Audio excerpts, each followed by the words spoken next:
Hello, Internet!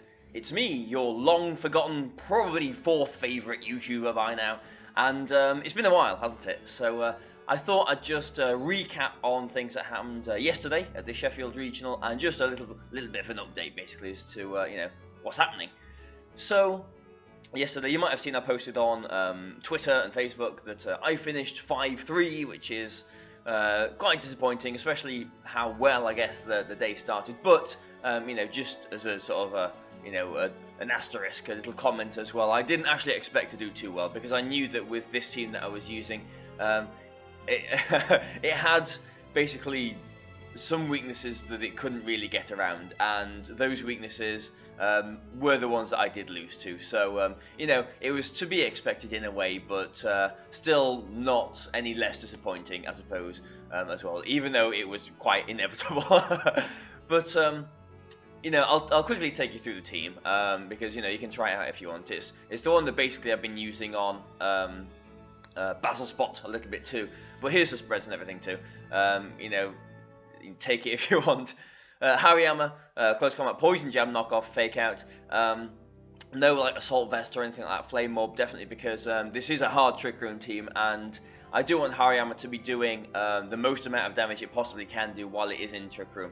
I did have originally wide guard over poison jab to help potentially set up trick room again in the future, and there were points where I did feel like wide guard would have been handy on Hariyama, but poison jab was much better for especially things like Taboo Finny, who if you can get like some fake out damage on 2 poison jabs with Instruct would normally take it out, most of the time anyway. So that was really good. Knock off for things like Marowak as well. Close combat obviously to do massive damage to everything. The EV spread basically survives a Jolly, Guard Chomp, Tectonic Rage, because there'd be certain circumstances where I wouldn't be able to lead what I would normally want to, so I'd maybe lead with Orangaroo and something else, and then turn one I would protect Orangaroo and bring in Hariyama. One of these situations would be if they had, a Guard Chomp maybe. I'd be able to bring in Hariyama, always survive a Tectonic Rage, then get a Fake Out off, and then get a Trick Room, and then start to, hopefully move through the team in that way too. Orangaroo obviously is the linchpin of this team. The very first team I built in the VGC 17 format is actually a little bit similar to this. It had Orangaroo, Lilligant, and Torkoal on it, and so this is probably like the first sort of spread I made this season. Can't remember exactly what it does, but I do know that it worked out very well for me. So I like this spread. It survived something, trust me. The original Orangaroo I used didn't have telepathy though. It had inner focus, and I think inner focus is a fantastic ability. Just because, fake out doesn't really care. Rock slide doesn't really care. Telepathy was important here though, just for the Metagross, as I'm sure you might have even seen on the stream yesterday why telepathy is good. The only thing that sort of bugged me a little bit about telepathy was that it is only there to partner with the Metagross. It would be kind of nice if there was something else that I could play around with it, like if there was something with Surf or something with Earthquake or maybe even Discharge. I mean, I have tried all sorts of things on this team in the past. I've tried Mudsdale, and I've tried like an Iron Ball Circuitry with Discharge, and all kinds of weird things like that. But yeah, I mean, these are the 6 that obviously I felt worked best, and telepathy is really necessary for the Metagross.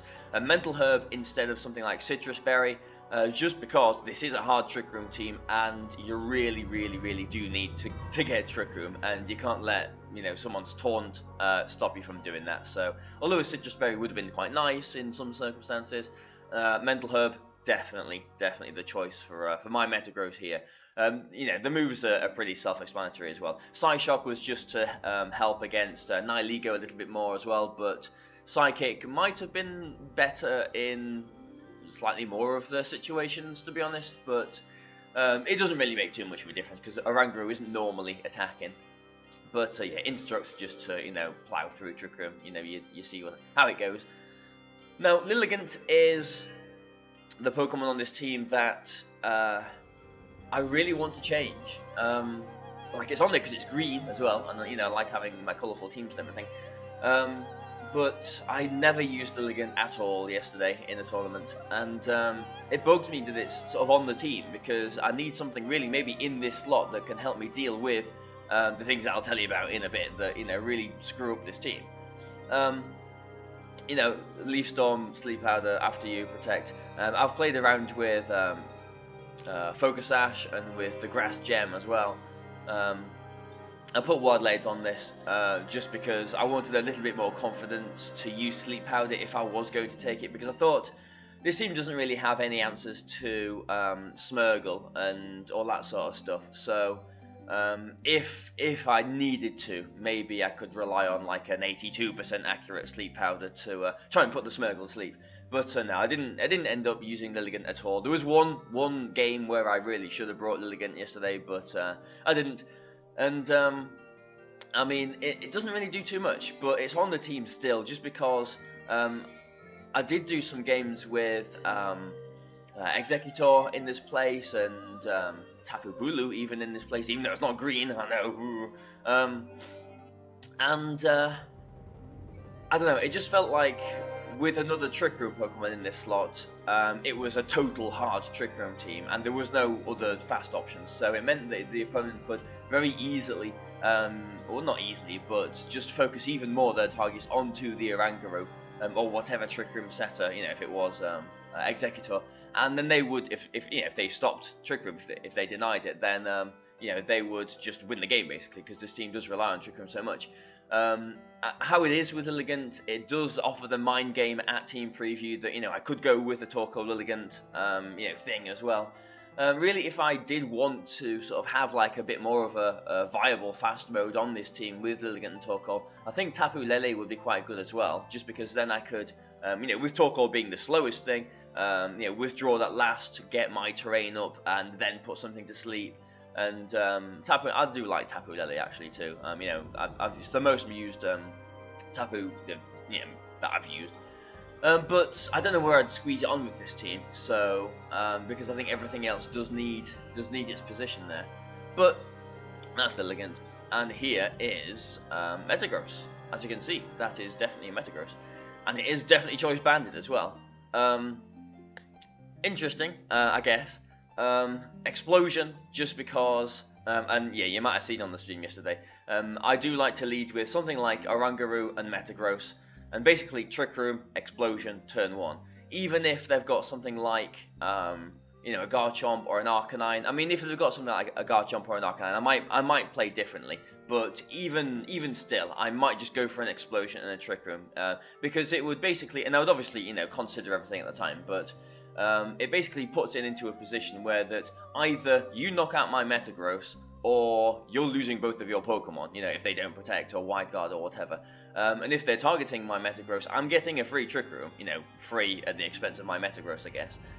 If they target my Oranguru and knock that out, I'm probably knocking both of their Pokemon out because I'll need to double target it, and then it'll just be a 2-on-2 with, my sort of, bulky things in the back. Maybe sometimes in that situation I'd be left with Lilligant Torkoal in the back against, two of their Pokemon. It's fun, I guess. That's why I used it. The EV spread might look a little bit funny. You might think, why not put some bulk in it? Because then you might actually survive some Arcanine Flare Blitzes and whatnot. But I've gone for max speed because I do want to outspeed things like Tapu Fini and the other sort of middling things like that, because otherwise they would probably be able to, maybe Flare Blitz and Moonblast with the Tapu Fini into Oranguru and maybe knock it out. And I would actually rather the Trick Room than, just sort of everything going down turn 1. So I do want to outspeed things like Tapu Fini, and I know Tapu Fini can actually, usually people sort of normally, I've noticed as I've been using this more, people do actually sort of EV to survive Explosion now, so I suppose if that is the case, then they're not invested so much into special attacks, so they won't be knocking out my Oranguru anyway. So the speed is quite nice. I think it does also mean that if they've got a very bulky Arcanine with very little speed invested into it, then Metagross will outspeed Arcanines as well. So 12 EVs in special offense, I think survives. I think it's a Life Orb Thunderbolt in electric terrain from Tapu Koko 100% of the time. I'm pretty sure that's what it was for, just because I didn't want to be put into a situation where they could just sort of Thunderbolt and knock out a Metagross straight away. The the missing one attack stat wasn't really missed, I don't think. So Explosion, obviously, Meteor Mash, yeah, Zen Headbutt, yeah. Hammer Arm is nice for things like Incineroar, which would be a problem. Maybe things like Snorlax potentially too. It's a nice sort of mid-ground move, I guess, too. No Bullet Punch, just because I didn't really fancy Bullet Punch. I didn't really have any situations where I thought, yeah, I wish I had Bullet Punch here. Because I've got no control over the terrain as well if they did have a Tapu Lele. So, yeah, I didn't want Bullet Punch. Hammer Arm was the way to go, I think. But let's move on to our favourite little turtle here, Torkoal. Really, really, really simple spread. Why would you do anything different? I mean, obviously on different teams, I can see actually how a bulkier Torkoal with a bit more support on it would, could be useful. But in this team, it's basically just get Trick Room up and try and sweep with Torkoal, really. As soon as I saw everything, at the beginning of this format, I thought Oranguru, Torkoal, yeah, there's Trick Room, and I rocked on everything. And it still does win games now, it really does. So, Eruption, obviously. Solar Beam does help for things like Gastrodon, maybe Gigalith, if we can get it into Sun as well. It does a bit more damage to, neutral things like Araquanid and Garchomp that, resist fire. And Flamethrower, instead of, I considered Overheat, but Flamethrower is just a bit more consistent, I think. Just because I basically want Torkoal sitting in there for quite a few turns, dishing out damage. I don't want to be overheating. It might be one big, bomb of an attack, but then where does it go from there? So, Charcoal is the item, because I didn't want to be locked into something with specs or something.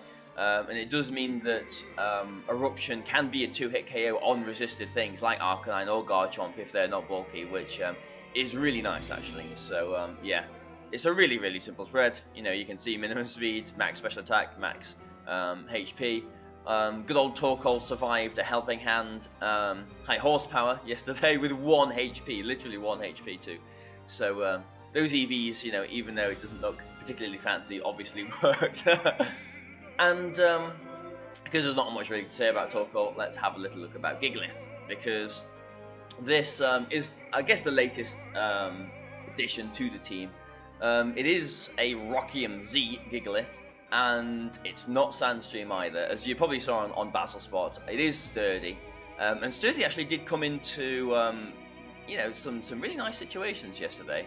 Sturdy did help me out in a few games, so, don't completely disregard sturdy.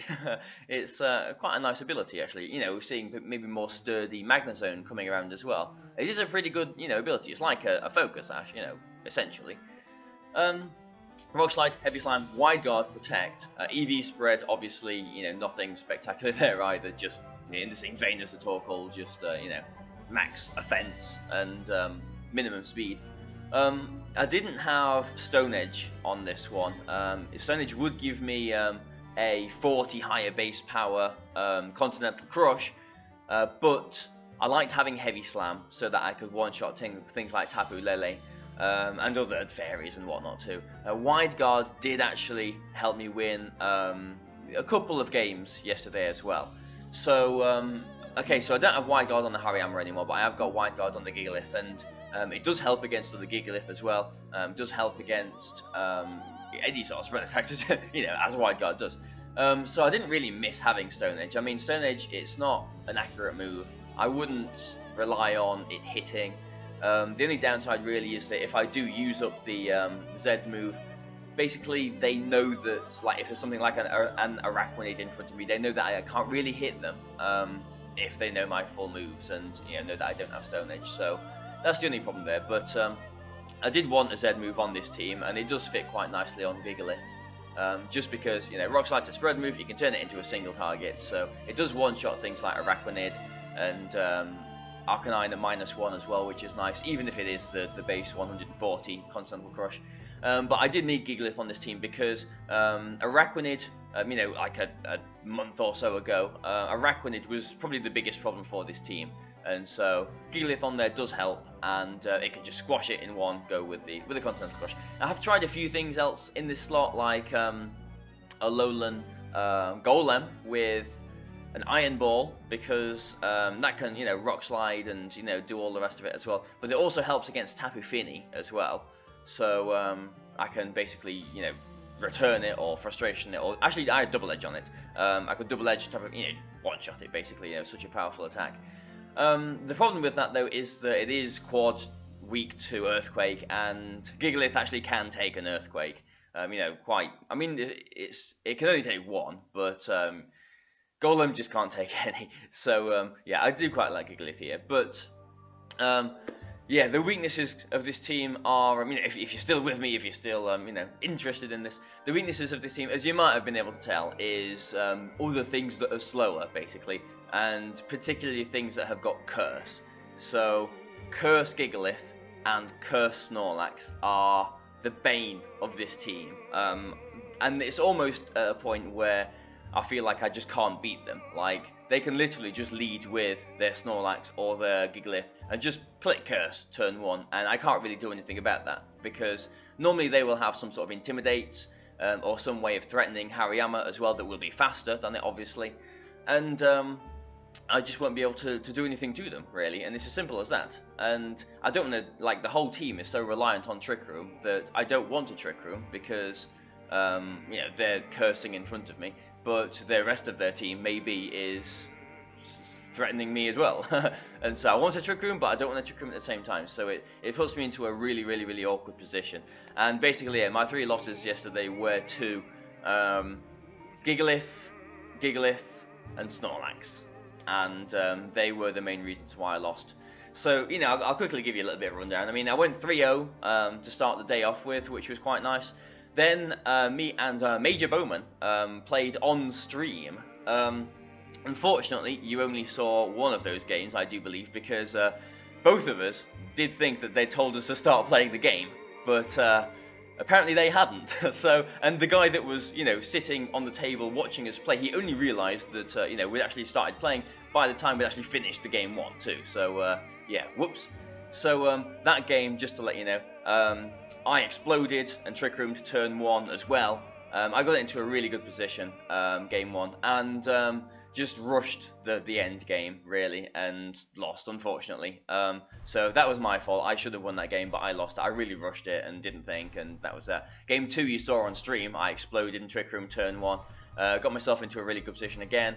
Basically, I won in that position unless his Gigalith flinched my Hariyama, which it did, and that meant that we didn't get a game 3, unfortunately, because by the way he was sort of playing it, I was under the impression that his Arcanine was maybe slower than my Metagross, which puts the Metagross in a really good position, because unless he goes for a Helping Hand Thunderbolt, he can't knock out my Metagross turn 1. So I felt alright going into a game 3 of that, but unfortunately the flinch denied it. So 3-1, I went 4-1. Then the next round I was paired with Ben Kiriakou, who, my friend of many years playing this game now. He is literally my biggest banana skin in official tournaments. He really is. And he was using Curse Gigalith.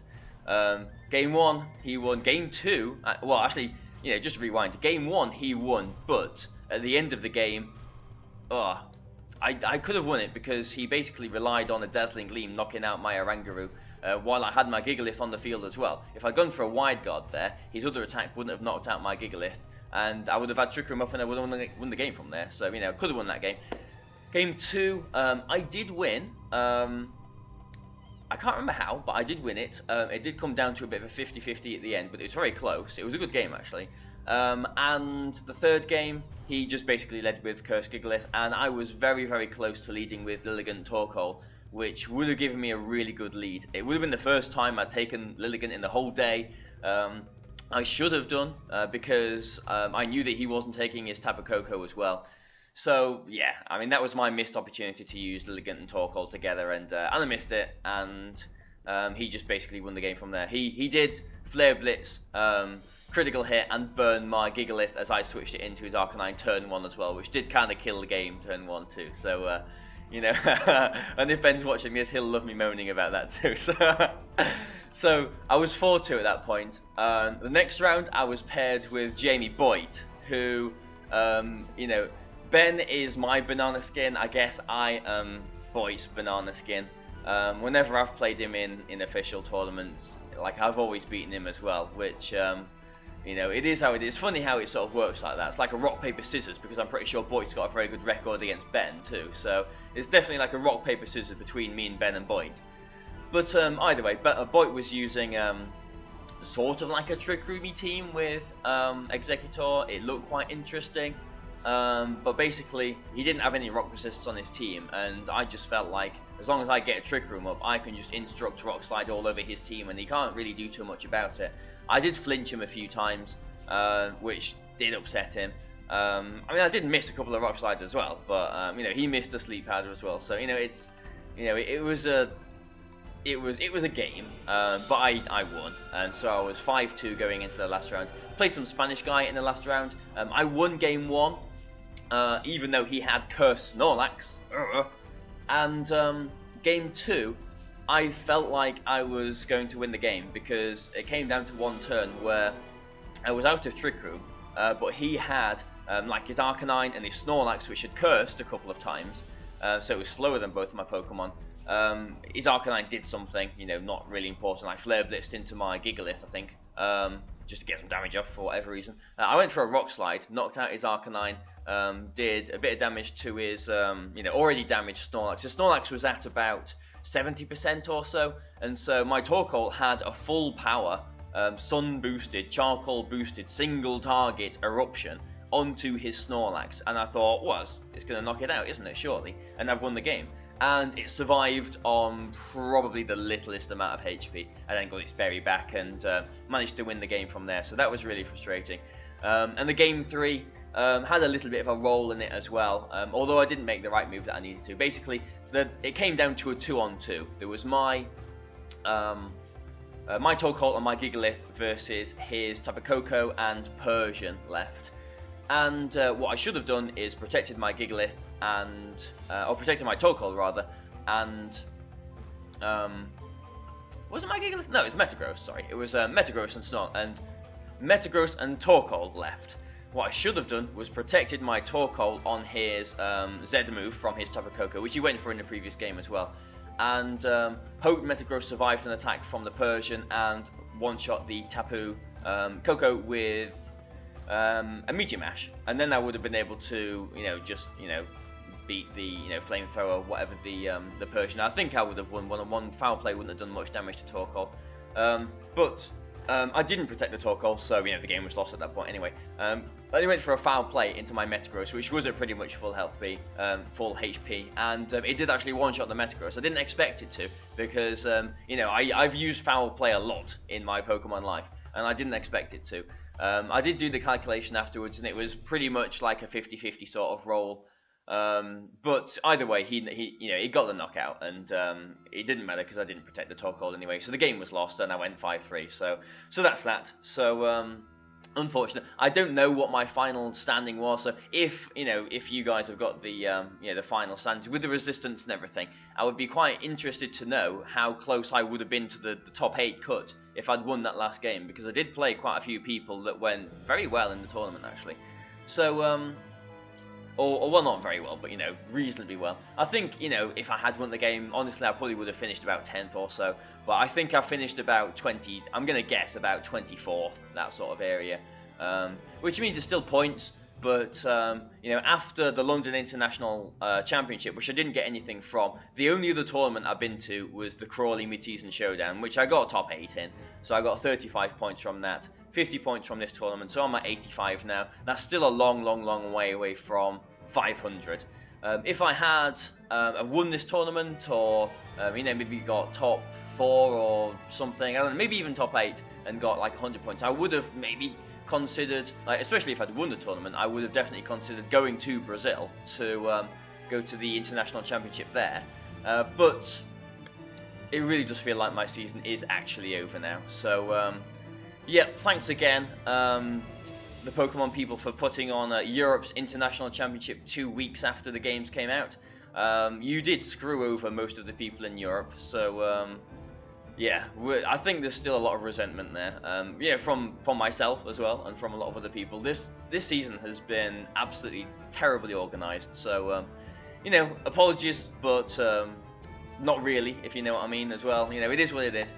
And it means that where's my incentive to carry on playing this season? I mean, this is basically what I said after the International Championship, but you know, I suppose there was still a little bit of chance with regionals and whatnot as well. We've just had one of the, I think, 2 regionals that the UK is going to have. Got 50 points from it, but that's not enough really. So yeah, I mean, obviously I will keep on playing Pokemon. I will. I mean, there's still like a few things that I want to play around with and test and try as well. But I really want to make a team that I really like, and I don't feel like I've done that yet. You know, in 13, I built the Lipid Brillium team. You know, Lipid Brillium, you know, the whole thing there. Yeah, I did build that team. 14, I built the Raichu Azumarill team. You know, I really like that one with the Mega Tyranitar. 15, I just used Lipid Brillium again. 16, the Gravity team was interesting, but you know, obviously the Worlds team, the Rayquaza Xerneas thing, I really like that team. I still, that's really on par with the Brillium team, you know, as my favourite. This year, I haven't built anything that I like yet, so I still want to build something that I like, you know, in case, you know, I am invited to one of these invitational tournaments, or, you know, something like that, just to use and showcase and whatnot. But yeah, the season's over for me now, unfortunately, and that's that really. So you know, if there's anything that you'd like to see me doing, you know, obviously, I don't know. If I'm going to be going on Battle Spot, I want to be using a team that I like and I'm familiar with and all the rest of it. So, you know, apologies that I just sort of stopped uploading like a couple of weeks ago. You know, you can maybe see why. You know, I hadn't built anything different. Maybe, you know, my enjoyment has been waning a little bit, but I don't know. We'll have to see how things go after this. So here's an update. Now you know what's going on in the life of Barry. And hopefully things will pick up. You know, maybe, hopefully I'll put something together that I like, and I will show you if I do. But for now, I guess it is goodbye. And thanks for your you know, continued subscription to my YouTube channel, and thank you for watching, and you know, all of your support as well. You know, really, whenever I see your comments on Twitter or Facebook or in real life when you come up to me and, you know, want me to sign something or, you know, whatever, you know, I really appreciate that. That shows me that you guys really enjoy what I'm doing on here. So thank you very much for everything, guys. And until the next time, goodbye for now.